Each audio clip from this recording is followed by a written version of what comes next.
Hello students, welcome to Pradis Institute of Education and welcome back to our Exampur series. Exampur में हम कर रहे हैं आपके 10th board exams की preparation. So, introducing myself, I am Rushali Sehjwani and I will be teaching you chemistry for your class 10th board examination. हमने अपने first chapter को complete कर लिया है. केमिस्ट्री का जो फर्स्ट चैप्टर था that is chemical reaction and equation वो हमने कंप्लीट कर लिया है. Second chapter that is acid basis and salt, उस चैप्टर की हमने पूरी समरी देख ली है. इसके आगे के 2 लेक्चर्स में हमने चैप्टर की पूरी समरी देखी थी.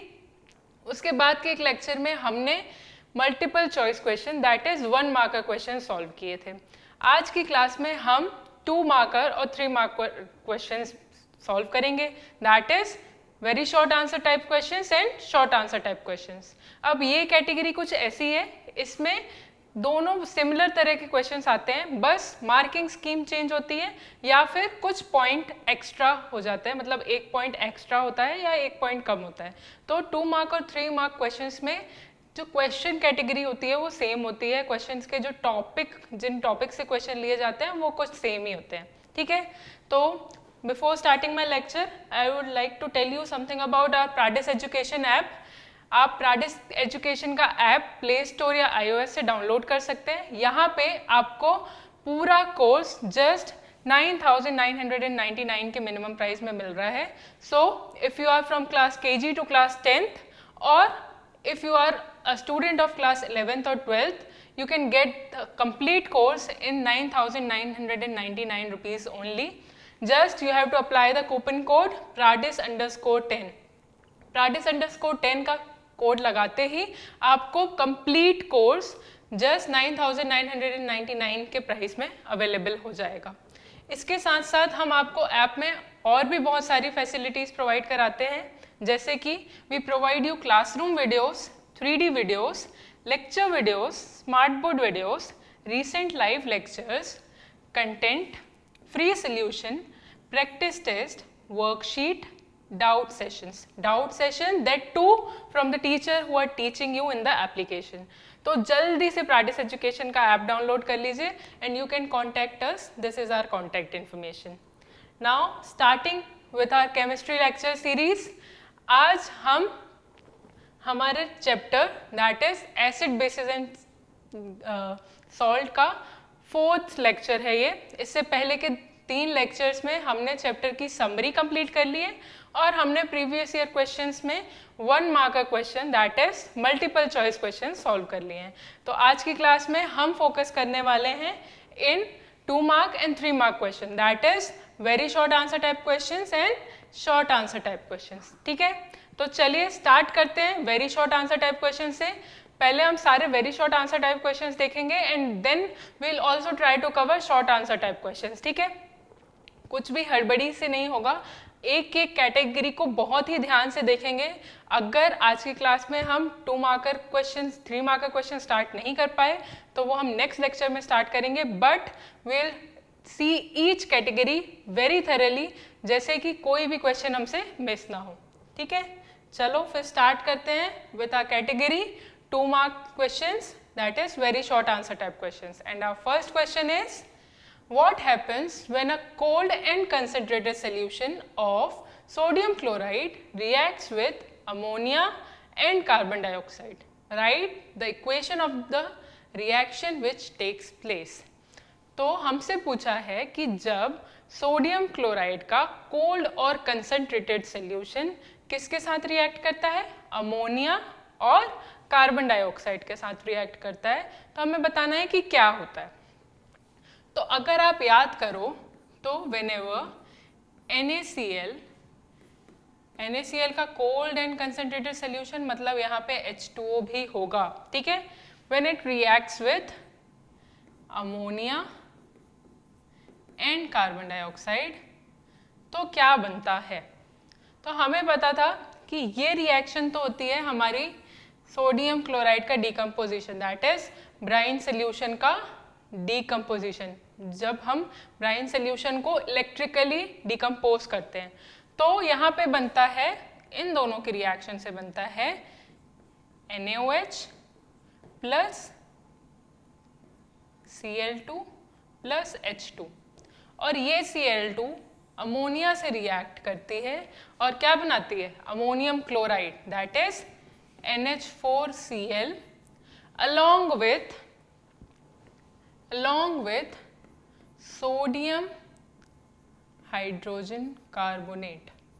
ठीक है, तो क्या क्या बनता है? अमोनियम क्लोराइड और सोडियम हाइड्रोजन कार्बोनेट का फॉर्मेशन होता है। तो ठीक है, ये रिएक्शन है हमारी NaCl plus H2O reacts with NH3 and carbon dioxide to give NH4Cl plus NaHCO3, मतलब अमोनियम क्लोराइड और sodium hydrogen carbonate. Sodium hydrogen carbonate का कॉमन नेम क्या है? Baking soda. ठीक है, तो हमसे पूछा था कि क्या होता है जब रिएक्शन होती है, तो क्या फॉर्म, हम क्या बोलेंगे, क्या क्या फॉर्म होता है? सोडियम हाइड्रोजन कार्बोनेट और अमोनियम क्लोराइड का फॉर्मेशन होता है। अब हमें रिएक्शन लिखनी थी, वो रिएक्शन भी हमने लिख ली। जल्दी से देखते हैं कि आंसर कैसे रिप्रेजेंट करना है हमें। तो क्या लिखोगे आप? When a cold and concentrated solution of sodium chloride reacts with ammonia and carbon dioxide, sodium hydrogen carbonate, that is baking soda, and ammonium chloride is formed. और reaction क्या हो रही है? NaCl plus NH3 plus H2O plus CO2 gives NaHCO3 and NH4Cl. तो आपको अब अगर question को गौर से देखोगे तो आपसे एक क्वेश्चन में दो क्वेश्चन पूछे गए हैं। पहला तो आपसे ये पूछा गया है कि होता क्या है, मतलब किसका फॉर्मेशन होता है, और दूसरा आपको इक्वेशन लिखने को भी बोला है। तो क्योंकि ये 2 मार्क क्वेश्चन है तो आपको दोनों ही लिखना है। अगर आपने इक्वेशन सही से नहीं लिखी तो यहाँ आपका 1 मार्क कट जाएगा, या फिर आपने एक्सप्लेनेशन सही से नहीं किया कि क्या क्या फॉर्म हो रहा है सोडियम हाइड्रोजन कार्बोनेट और अमोनियम क्लोराइड, तो यहाँ पे भी आपको 1 मार्क कट हो सकता है। तो गौर से देखना है कि कितने क्वेश्चंस एक ही क्वेश्चन में पूछे जा रहे हैं। ठीक है, जनरली 2 मार्क क्वेश्चन में एक ही क्वेश्चन के अंदर 2 क्वेश्चन पूछे जाते हैं और 3 मार्क क्वेश्चन में एक ही क्वेश्चन के अंदर 3 क्वेश्चन पूछे जाते हैं। तो आपको क्वेश्चन को टैकल करना है, क्योंकि मार्किंग स्कीम आपको क्वेश्चन में ही बता दी जाती है कि ये देखो 2 क्वेश्चन पूछे हैं आपसे तो 1 मार्क ईच है ये।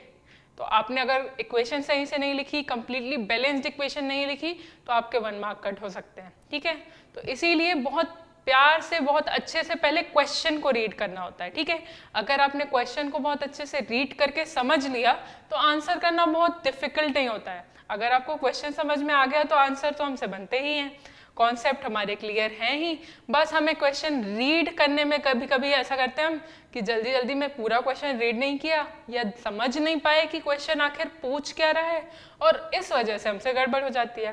तो वो गड़बड़ ना हो, इसीलिए हमेशा याद रखना पहले सबसे अच्छे से टाइम देना है हमें क्वेश्चन को रीड करने में, क्योंकि क्वेश्चन अगर अच्छे से समझ में आ गया तो answering the question is the easiest part.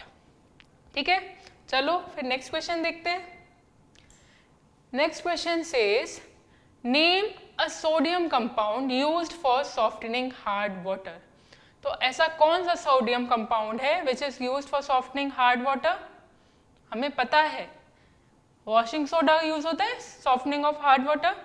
Washing soda का और क्या कहते हैं? वॉशिंग सोडा को सोडियम कार्बोनेट बोलते हैं, sodium carbonate.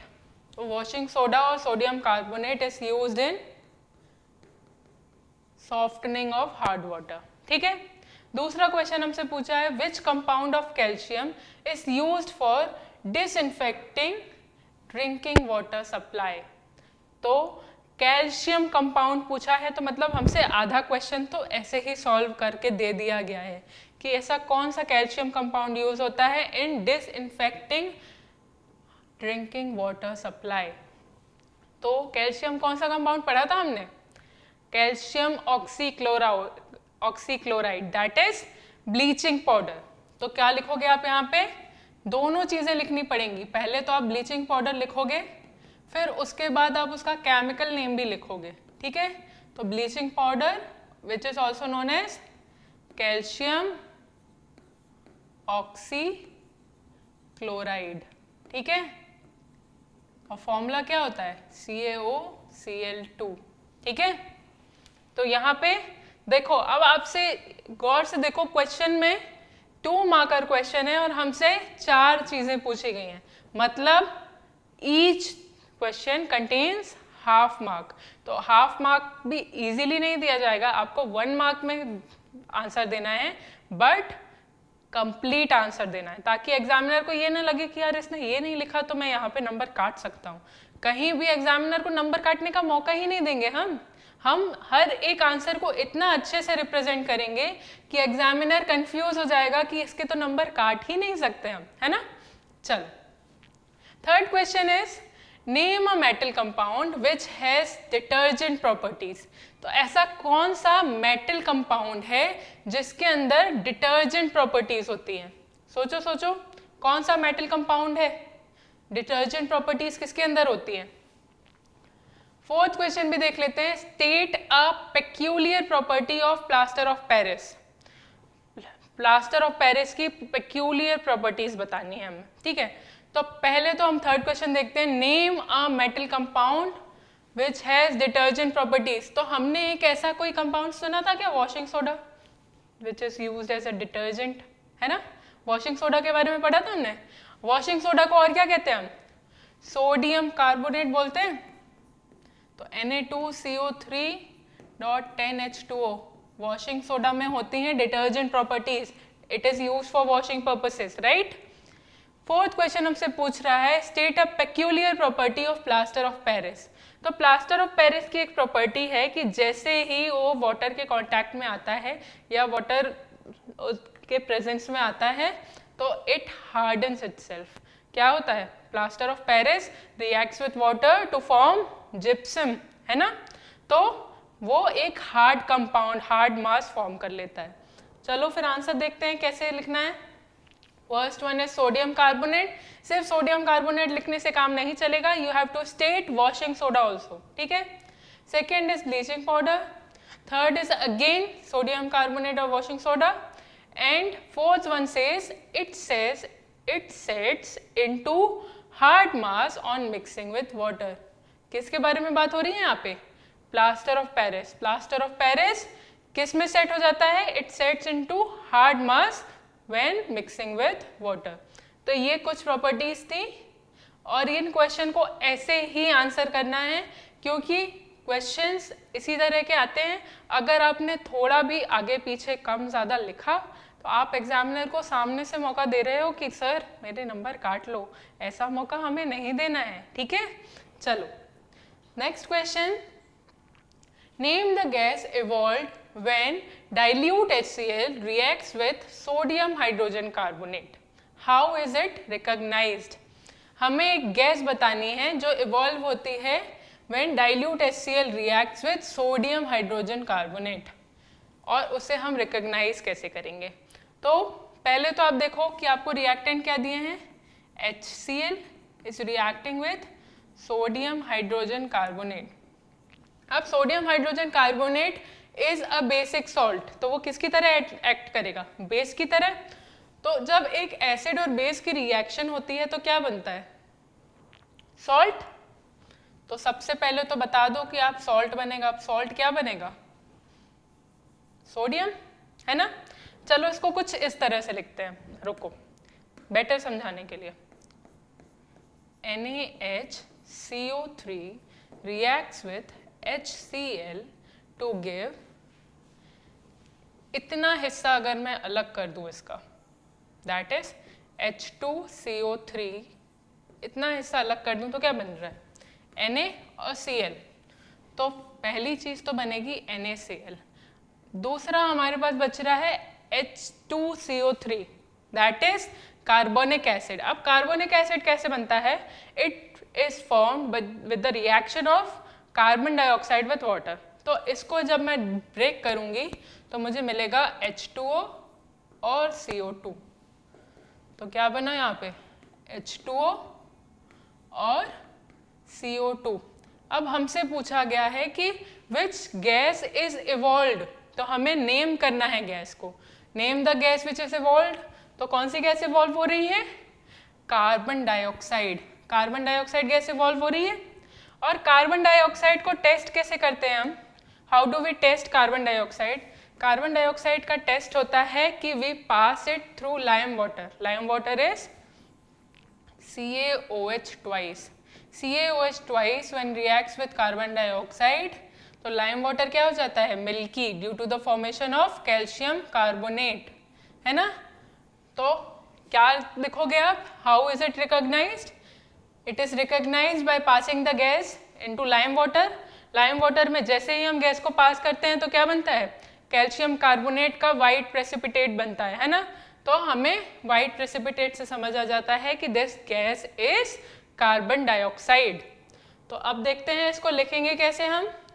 How will be write the answer? Carbon dioxide gas is evolved. Reaction is as follows. Reaction लिखेंगे हम NaHCO3 reacts with HCl to give NaCl plus H2O plus carbon dioxide gas. When the produced gas is passed through lime water turns milky, which confirms that evolved gas is carbon dioxide. और फिर आपको ये reaction भी state करनी पड़ेगी कि calcium hydroxide से carbon dioxide की रिएक्शन होती है तो कैल्शियम कार्बोनेट का फॉर्मेशन होता है जिसकी वजह से लाइम वाटर मिल्की हो जाता है ना. तो इस तरह से आपको ये रिएक्शन लिखनी है. ओके, चलो फिर अब नेक्स्ट क्वेश्चन देखते हैं. Next question is what is baking powder? How does it makes the cake soft and spongy? तो अभी तक आप ये तो नोटिस कर रहे होंगे कि क्वेश्चंस किस तरह से फॉर्म हो रहे हैं और कौन कौन से टॉपिक से फॉर्म हो रहे हैं. मेनली पहले तो मेन जो हमारे कौन से कंपाउंड्स थे, इम्पॉर्टेंट केमिकल कंपाउंड्स जो थे जिनका फॉर्मेशन हमने देखा था, जिनके यूसेस हमने देखे थे, उनका कॉम्बिनेशन हो रहा है विद एसिड एंड बेसिस. तो इन कंपाउंड्स को एसिड और बेस से रिलेट करके और क्वेश्चंस फ्रेम किए जाते हैं. तो आपको दोनों कॉन्सेप्ट बहुत अच्छे से क्लियर होने चाहिए. तो अगर आपने इससे पहले की समरी वीडियोस नहीं देखे हैं तो फर्स्ट और सेकंड वीडियो को बहुत अच्छे से देख के आना, ठीक है. तो वो वीडियोस अगर आप देख लोगे तो आपके कॉन्सेप्ट तो क्लियर हो जाएंगे और फिर क्वेश्चन सॉल्व करने में बिल्कुल भी प्रॉब्लम नहीं होगी. तो जब भी आप पढ़ने बैठ रहे हो ना तो उन वीडियोस से एक शॉर्ट नोट्स बना लो और फिर उन नोट्स के साथ इन क्वेश्चंस को सॉल्व करने बैठो. तो आपको समझ में आता जाएगा, आप टॉपिक रिलेट करते जाओगे और फिर आंसर करने में आपको बिल्कुल भी प्रॉब्लम नहीं होगी, ठीक है. ये क्वेश्चन है व्हाट इज बेकिंग पाउडर. तो हमने पढ़ा था कि when baking soda reacts with any edible acid, mild edible acid जैसे कि टार्ट्रिक एसिड, तो जब बेकिंग सोडा किसी माइल्ड एडिबल एसिड के साथ मिक्स किया जाता है, रिएक्ट करता है, तो वो क्या फॉर्म करता है? Baking powder. और इसके फॉर्मेशन में बेकिंग पाउडर के फॉर्मेशन में एक गैस इवॉल्व होती है, that is carbon dioxide gas.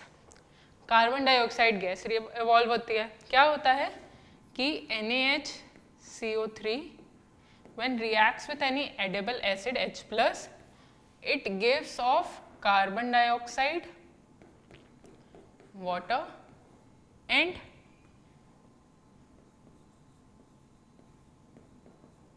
ठीक है. तो ये बनता है. अब ये जो कार्बन डाइऑक्साइड निकलती है ना, this carbon dioxide, oh sorry, just a second.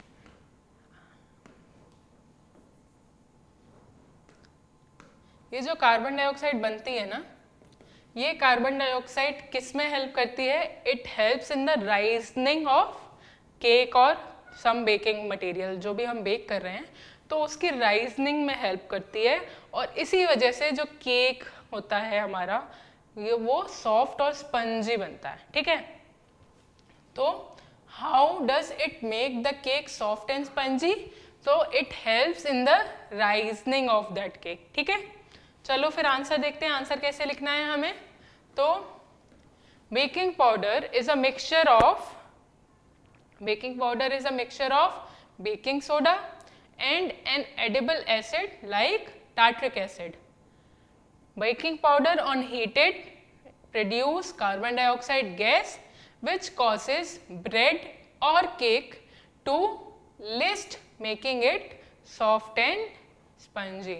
तो बेकिंग पाउडर क्या करता है? कार्बन डाइऑक्साइड गैस रिलीज होती है on heating of baking powder, और जिससे वो क्या करता है, ब्रेड और केक को लिफ्ट होने में या फिर राइज होने में हेल्प करता है, जिसकी वजह से केक सॉफ्ट और स्पंजी बनता है। तो this is the reaction, NaSCO3 reacts with the acid to give carbon dioxide and water. ठीक है, तो ये कार्बन डाइऑक्साइड किस में हेल्प करती है, it helps in the rising of cake और ब्रेड। ठीक है, चलो फिर नेक्स्ट क्वेश्चन देखते हैं हम। ऐसे इजी इजी और छोटे छोटे क्वेश्चंस आएंगे, बस उनसे टैकल करते आना चाहिए हमें। ठीक है, तो वो तो हम सीख ही रहे हैं। Next question is why should curd and sour substances not be kept in brass and copper vessels.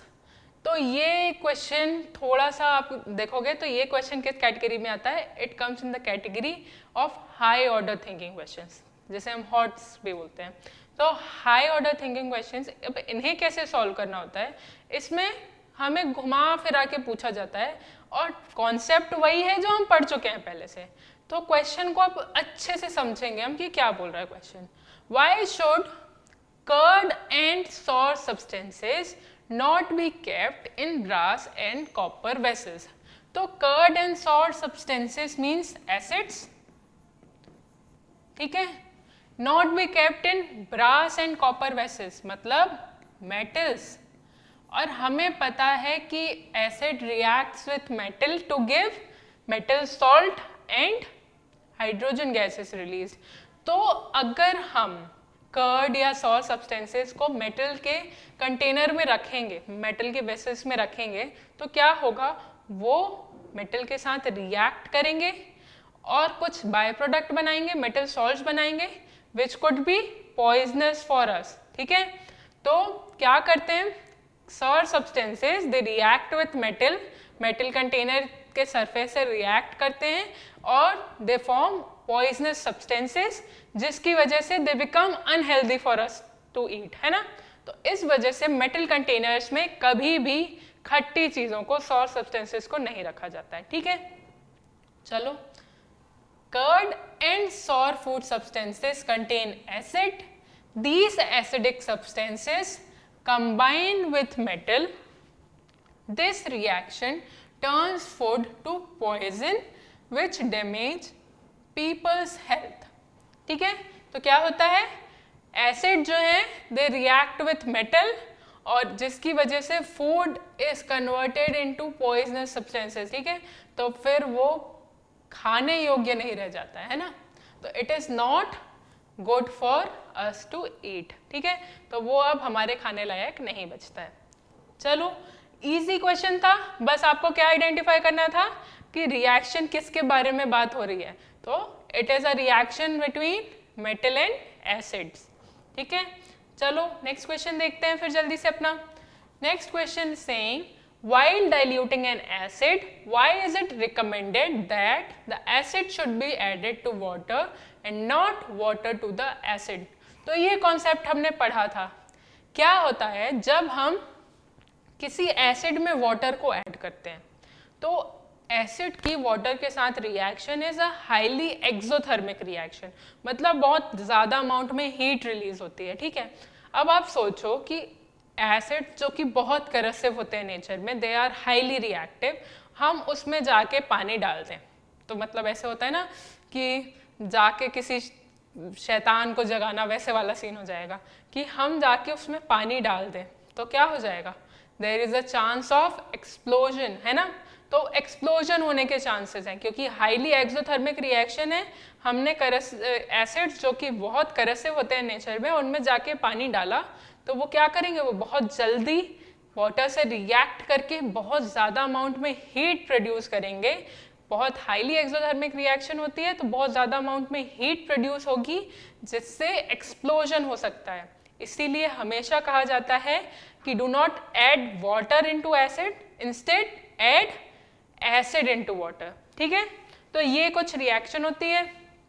चलो देखते हैं आंसर कैसे लिखना है। While diluting an acid, it is recommended that the acid should be added to water and not water to the acid, because if water is added to concentrated acid, it releases huge amount of heat which may result in explosion and cause acid burns on face, clothes and body parts. Hence, it is safe to add acid to water but not water to acid. ठीक है, तो क्या हो सकता है कि बहुत ज़्यादा अमाउंट में हीट रिलीज होगी जिसकी वजह से एक्सप्लोजन हो सकता है या फिर बर्न्स हो सकते हैं. Acid burns, they could be in any body part, it could happen on face, it could burn our clothes. तो इसीलिए सेफ होता है कि हम एसिड में वाटर ऐड ना करके वाटर में एसिड को ऐड करें. और वाटर में भी जब एसिड ऐड करते हैं तो बहुत slowly with continuous stirring add किया जाता है क्योंकि हीट तो फिर भी रिलीज होगी तो वो भी एक्सोथर्मिक प्रोसेस ही, सेम प्रोसेस है, बस हम थोड़ा सा रिवर्स कर रहे हैं. हम वाटर में एसिड को ऐड कर रहे हैं तो भी हमें बहुत slowly with continuous stirring add करना होता है ताकि जो हीट रिलीज हो रही है वो अचानक से बहुत सारी हीट रिलीज ना हो, थोड़ी थोड़ी हीट जो रिलीज हो रही है वो बैलेंस होती जाए. ठीक है, चलो नेक्स्ट क्वेश्चन देखते हैं जल्दी से अपना. What will happen if a solution of sodium hydrogen carbonate is heated? Give the equation of the reaction involved. तो सोडियम हाइड्रोजन कार्बोनेट को जब हम हीट करते हैं तो क्या होता है. तो हमने पढ़ा था जब सोडियम हाइड्रोजन कार्बोनेट को हीट करते हैं तो क्या होता है, सोडियम कार्बोनेट का फॉर्मेशन होता है. तो when sodium hydrogen carbonate is heated, it decomposes into sodium carbonate and carbon dioxide is released, है ना. तो ये रिएक्शन होती है जब सोडियम हाइड्रोजन कार्बोनेट को हीट किया जाता है तो इसका थर्मल डिकम्पोजिशन हो जाता है, सोडियम कार्बोनेट का फॉर्मेशन होता है और एक गैस रिलीज होती है that is carbon dioxide gas. ठीक है, और यही सोडियम कार्बोनेट जो है ये रिक्रिस्टलाइज होके क्या बना लेता है, वॉशिंग सोडा. ठीक है, तो चलो देखते हैं क्या होता है. Heating sodium hydrogen carbonate is sodium carbonate and carbon dioxide gas is liberated in the process. ठीक है, तो बस इतना सा आंसर लिखना है आपको. और हमसे इस क्वेश्चन में एक्चुअली 2 क्वेश्चन पूछे गए. क्या होता है ये भी बताना है हमें और इक्वेशन भी लिखनी है. तो अगर आपने इक्वेशन नहीं लिखी तो आपके मार्क्स कट हो सकते हैं. तो इक्वेशन लिखना नहीं भूलना है. क्या इक्वेशन है हमारी, 2NaHCO3, यहाँ लिख देती हूँ मैं, 2NaHCO3 in presence of heat decomposes into Na2CO3 and water and carbon dioxide. ठीक है, तो ये रिएक्शन है हमारी. अब चलो जल्दी से हम नेक्स्ट क्वेश्चन देखते हैं कि नेक्स्ट क्वेश्चन क्या कह रहा है. Why do acids do not show acidic behavior in the absence of water? Acids in absence of water acidic behavior show क्यों नहीं करते. तो इसका एक सिंपल सा एक्सप्लेनेशन है, बहुत सिंपल सा एक्सप्लेनेशन है क्यों नहीं शो करते. क्योंकि एसिड जब पानी से रिएक्ट करते हैं तभी वो H+ आयंस में ब्रेक होते हैं और जब तक H+ आयंस फॉर्म नहीं होंगे एसिड अपना बिहेवियर शो नहीं कर सकता. एसिड का बिहेवियर क्या है, the acids are the compound which give H+ ions on dissolving in water, hydrogen ions है ना. अब जब वाटर ही नहीं होगा तो एसिड हाइड्रोजन आयंस पे ब्रेक नहीं होंगे और इसीलिए एसिड बिहेवियर शो नहीं कर पाएंगे, है ना. तो इसका इतना सिंपल सा एक्सप्लेनेशन है. Let's see how do we write. The acidic behaviour from acids is because of the presence of hydrogen ions. Hydrogen ions can only be produced in the presence of water and therefore water is definitely needed if acids are to show their acidic behavior. मतलब acidic behaviour show करने के लिए सबसे ज़्यादा important क्या है, water. ठीक है, क्योंकि जब तक वो वाटर से रिएक्ट करके डिसोसिएट नहीं होंगे आयंस में, हाइड्रोजन आयंस का फॉर्मेशन नहीं होगा, तब तक कोई एसिडिक बिहेवियर शो ही नहीं होगा, है ना. चलो इजी सा क्वेश्चन था. नेक्स्ट क्वेश्चन देखते हैं. A milkman adds a very small amount of baking soda to fresh milk. Milkman क्या करता है, बहुत कम अमाउंट में बेकिंग सोडा ऐड कर रहा है फ्रेश मिल्क में, ठीक है. Why does he shift the pH of the fresh milk from 6 to slightly alkaline? And the second question is, why does this milk takes a long time to set as a curd? तो देखो, milk 6 pH होता है milk का, है ना. 6 pH मतलब it is slightly acidic, 7 से तो कम है ना, तो 6 pH होता है. अब मिल्क क्या करता है, रखे रखे लैक्टिक एसिड का फॉर्मेशन होता है मिल्क में, ठीक है. तो अगर अब मिल्कमैन दूध दे रहा है, ठीक है, जब तक वो सब घरों में मिल्क सप्लाई करेगा तब तक मिल्क में क्या फॉर्म हो जाएगा, लैक्टिक एसिड का फॉर्मेशन होगा, जिससे पीएच क्या होगा, कम होता जाएगा, 6 से डिक्रीज होता जाएगा, है ना. लेकिन ऐसा ना हो इसीलिए वो क्या ऐड करता है, baking soda. Baking soda is sodium hydrogen carbonate, मतलब बेसिक नेचर का है. तो जैसे ही वो 6 pH वाले मिल्क में बेकिंग सोडा ऐड करेगा, pH बढ़ जाएगा, BH एल्कलाइन में चला जाएगा, मतलब 7 से ज़्यादा, है ना. तो अब pH इंक्रीज हो गया. तो ऐसा वो क्यों करता है, ताकि लैक्टिक एसिड जो फॉर्म हो रहा है उससे pH कम ना हो जाए, है ना, और दूध क्या है, वो सार टेस्ट ना आ जाए दूध में. तो वो सार टेस्ट ना आ जाए due to the formation of lactic acid, milk sour ना हो जाए, इसीलिए वो क्या करता है, वो थोड़ा सा बेकिंग सोडा ऐड करता है. अब अगर हमें इसी मिल्क की कर्ड जमानी है, मतलब हमें दही जमाना है इस मिल्क का, तो क्या होगा, अब क्योंकि उसमें बेकिंग सोडा ऐड है तो दही तो जम नहीं पाएगा, क्योंकि अगर मैं डायरेक्ट प्योर मिल्क की दही जमाती तो लैक्टिक एसिड का फॉर्मेशन होता, जिससे कर्ड बहुत इजीली सेट हो जाता. लेकिन अब क्योंकि इस मिल्क में बेकिंग सोडा भी ऐड है, तो पहले जब कर्ड का फॉर्मेशन स्टार्ट होगा, जो लैक्टिक एसिड फॉर्म होगा मिल्क में, वो किस में यूज होगा, it will be used in neutralising the effect of baking soda. मतलब अब जब लैक्टिक एसिड का फॉर्मेशन चालू होगा तो पहले तो वो पीएच को न्यूट्रलाइज करने में हेल्प करेगा, कि वो जो पीएच 7 से ज़्यादा था वो कम होता जाए, है ना. तो पहले जो लैक्टिक एसिड फॉर्म होगा, it will help in the neutralisation of baking soda का इफेक्ट, है ना, पीएच को न्यूट्रलाइज करने में. और उसके बाद लैक्टिक एसिड का तो कंटिन्यूअस फॉर्मेशन होता ही है मिल्क में, तो उसके बाद क्या होगा, उसके बाद जो लैक्टिक एसिड प्रोड्यूस होगा उससे कर्ड सेटल होगा, ठीक है. तो इस वजह से क्या होता है कि why does this milk take a long time to set as curd? Because first the formation of lactic acid, the lactic acid form is used in the neutralization of the pH and then it is used in setting the curd. चलो देखते हैं answer कैसे लिखना है हमें. First question हमसे पूछा है कि why does he shift the pH of the fresh milk from 6 to slightly alkaline? तो फर्स्ट क्वेश्चन को कैसे आंसर करेंगे हम, he shifted the pH of the fresh milk from 6 to slightly alkaline to prevent milk from getting sour due to the production of lactic acid. मतलब milk sour ना हो जाए इसीलिए वो उसमें बेकिंग सोडा ऐड कर रहा है, और इस वजह से उसने pH शिफ्ट किया फ्रेश मिल्क का. दूसरा क्वेश्चन है why does this milk takes a long time to set as a curd?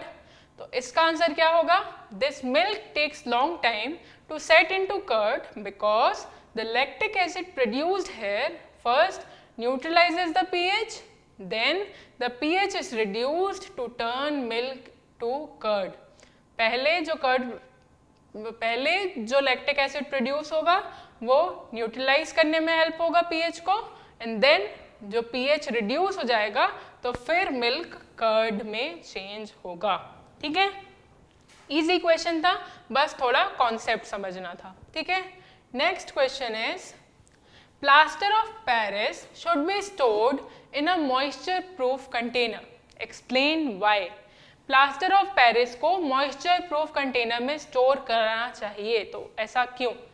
तो क्योंकि प्लास्टर ऑफ पेरिस क्या करता है, plaster of Paris reacts with water, या जब प्लास्टर ऑफ पेरिस में वाटर मिक्स किया जाता है तो it turns into hard mass. किसका फॉर्मेशन हो जाता है? जिप्सम का।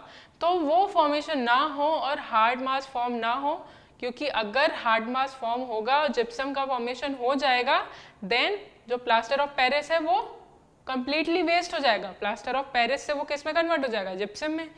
तो हमारे किसी काम का नहीं रह जाएगा। तो इसीलिए प्लास्टर ऑफ पेरिस को एयर टाइट कंटेनर में पैक रखा जाता है, ताकि वो मॉइस्चर से रिएक्ट करके जिप्सम या हार्ड मास का फॉर्मेशन ना कर ले। ठीक है, तो plaster of Paris should be kept in moisture proof containers because moisture can affect plaster of Paris by slowing down the setting of plaster because of hydration। क्योंकि इससे क्या होगा, प्लास्टर जो सेटिंग ऑफ प्लास्टर होता है वो कम हो जाएगा। किस वजह से? हाइड्रेशन की वजह से, और जिसकी वजह से प्लास्टर यूजलेस हो जाएगा। This will turn plaster useless. तो इसीलिए उसे मॉइस्चर प्रूफ कंटेनर्स में रखा जाता है। ठीक है, चलो अब नेक्स्ट क्वेश्चन देखते हैं। While diluting an acid, why is it recommended that the acid should be added to water and not the water to acid? ये क्वेश्चन तो हमने देख लिया है ना। चलो लास्ट क्वेश्चन है, why do HCl, HNO3 etc. show acidic character in aqueous solution while solutions of compound like alcohol and glucose do not show acidic character? तो हमसे पूछा है कि why HCl and HNO3 they show acidic character in aqueous solution, जबकि alcohol और glucose acidic character show नहीं करते हैं एक्वस सोल्यूशन में। तो ऐसा क्यों होता है? क्योंकि HCl और HNO3 जब वाटर में डिसॉल्व किए जाते हैं अपने एक्वस सोल्यूशन में, they dissociate into hydrogen ions. वो हाइड्रोजन आयंस का फॉर्मेशन करते हैं व्हेन डिसॉल्व्ड इन वाटर। लेकिन ग्लूकोज और अल्कोहल एक्वस सॉल्यूशन में हाइड्रोजन आयंस फॉर्म नहीं करते हैं। तो जब हाइड्रोजन आयंस फॉर्म ही नहीं करेंगे तो उनमें एसिडिक कैरेक्टर शो ही नहीं कर पाएंगे वो, क्योंकि एसिड्स की क्या सबसे मेन प्रॉपर्टी थी? Acids are the compound which give hydrogen ions when dissolved in water. मतलब एक्वस सॉल्यूशन में वो हाइड्रोजन आयंस का फॉर्मेशन करते हैं। तो HCl और HNO3 तो हाइड्रोजन आयंस का फॉर्मेशन करते हैं when dissolved in water, but glucose और अल्कोहल ऐसा नहीं करते हैं, हाइड्रोजन आयंस का फॉर्मेशन नहीं करते हैं। इस वजह से ग्लूकोज और alcohol acidic property, acidic behaviour show नहीं करते। चलो देखते हैं आंसर कैसे लिखना है। Release of H+ ions in water will make a compound acidic और non acidic. Acids are the substance which upon dissociating with water results in production of hydrogen ions. Some compounds show acidic character as they dissociate in the aqueous solution which results in the production of hydrogen ions. तो कुछ compounds acidic character show करते हैं क्योंकि वो dissociate हो जाते हैं aqueous solution में और हाइड्रोजन आयंस का फॉर्मेशन करते हैं। Compounds similar to glucose or alcohol do not contain hydrogen element but do contain hydrogen element। मतलब ग्लूकोज और अल्कोहल में हाइड्रोजन एलिमेंट होता है but they do not show signs of acidic nature। The fact that the hydrogen in them will not separate as like the hydrogen in acids। तो क्या होता है कि उनमें जो हाइड्रोजन प्रेजेंट है वो सेपरेट नहीं होता है on dissolving in water। They will not separate to become hydrogen ions on dissolving in the water। अब वाटर में वो हाइड्रोजन आयंस का फॉर्मेशन ही नहीं करेंगे तो एसिडिक बिहेवियर शो ही नहीं कर पाएंगे, है ना। तो यहाँ हमारे 2 मार्कर क्वेश्चंस एंड होते हैं। इसके अब नेक्स्ट लेक्चर में हम 3 मार्कर क्वेश्चंस देखेंगे। सेम कैटेगरी होती है, क्वेश्चंस के नए कॉन्सेप्ट्स ऐड होंगे और उन कॉन्सेप्ट्स को भी ऐसा होता है कि कभी कभी 2 मार्क क्वेश्चन में पूछ लिया जाता है, कभी कभी 3 मार्क क्वेश्चन में। तो हमें दोनों ही कैटेगरी को बहुत अच्छे से देखना है ताकि कोई भी क्वेश्चन, कोई भी कॉन्सेप्ट हमसे मिस ना हो और सारे क्वेश्चंस को हम अच्छे से सॉल्व करें।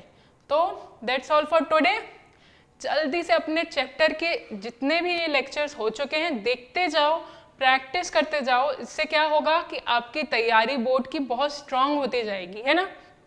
तो कॉन्सेप्ट हम यहाँ पढ़ रहे हैं, क्वेश्चन हम यहाँ सॉल्व कर रहे हैं all you need to do is practice. आप प्रैक्टिस करोगे तो आपसे क्वेश्चंस बहुत इजीली बनेंगे, ठीक है।